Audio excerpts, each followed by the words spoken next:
ಸ್ನೇಹಿತರೆ, ಈ ಮನೆಯ ಕೆಲಸ ಇಟ್ಟಿಗೆ ಗೋಡೆ ಕಟ್ಟುವ ಕೆಲಸ ನಡೆಯುತ್ತಿದೆ. ಸರಿಯಾದ ಅಳತೆ ಮತ್ತು ಒಳ್ಳೆಯ ಗುಣಮಟ್ಟದ ಕೆಲಸ ನಡೆಯುತ್ತಿದೆ.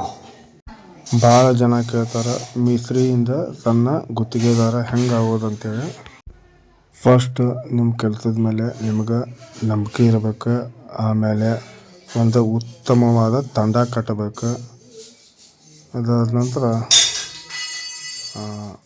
ಮಾಲಕರಿಂಬಾಟ, ಆಮೇಲೆ ನಿಮ್ಮ ಕೆಲಸಗಾರರಿಂಬಾಟ ಪ್ರಾಮಾಣಿಕವಾಗಿರ್ಬೇಕು.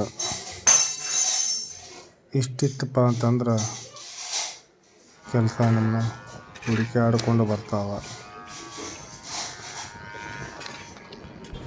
ನಾನು ಒಬ್ಬ ಸಣ್ಣ ಮೇಸ್ತ್ರಿ ಅದೀನಿ. ನಾನು ಒಂದು ಮಟ್ಟಿಗೆ ಗುತ್ತಿಗೆದಾರ ಆಗಕ್ಕೆ ದಿನ ಪ್ರಯತ್ನ ಪಡಾಕತ್ತೀನಿ. ಆದರೆ ಶ್ರಮ ಮತ್ತು ನಮ್ಮದು ಕಂಟಿನ್ಯೂ ಎಫರ್ಟ್ ಹಾಕ್ಕೊಂತಿದ್ರೆ ಯಾವುದೂ ಕೆಲಸ ಅಷ್ಟು ಕಠಿಣ ಆಗೋದಿಲ್ಲ. ಆದರೆ ಒಂದು ನಮ್ಮಲ್ಲಿರೋ ಕಠಿಣ ಪರಿಶ್ರಮ, ಆಮೇಲೆ ನಾವು ಕಲ್ತಿರೋಂಥ ವಿದ್ಯೆನ ಸರಿಯಾಗಿ ನಾವು ಯೂಸ್ ಮಾಡ್ಕೋಬೇಕು. ಶ್ರಮ ಮತ್ತು ಅನುಭವ ಇದ್ರೆ ಖಂಡಿತ ಇದು ಸಕ್ಸಸ್ ಆಕ್ಕೈತೆ ಸ್ನೇಹಿತರೆ.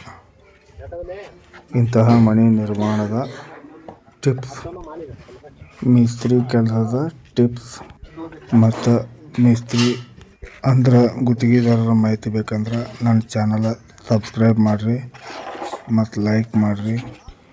ನಿಮ್ಮ ಪ್ರಶ್ನೆಗಳನ್ನು ಕಾಮೆಂಟ್ನಲ್ಲಿ ಬರೆಯಿರಿ. ಧನ್ಯವಾದಗಳು. ಮತ್ತೆ ಭೇಟಿಯಾಗೋಣ ಮುಂದಿನ ವಿಡಿಯೋದಲ್ಲಿ.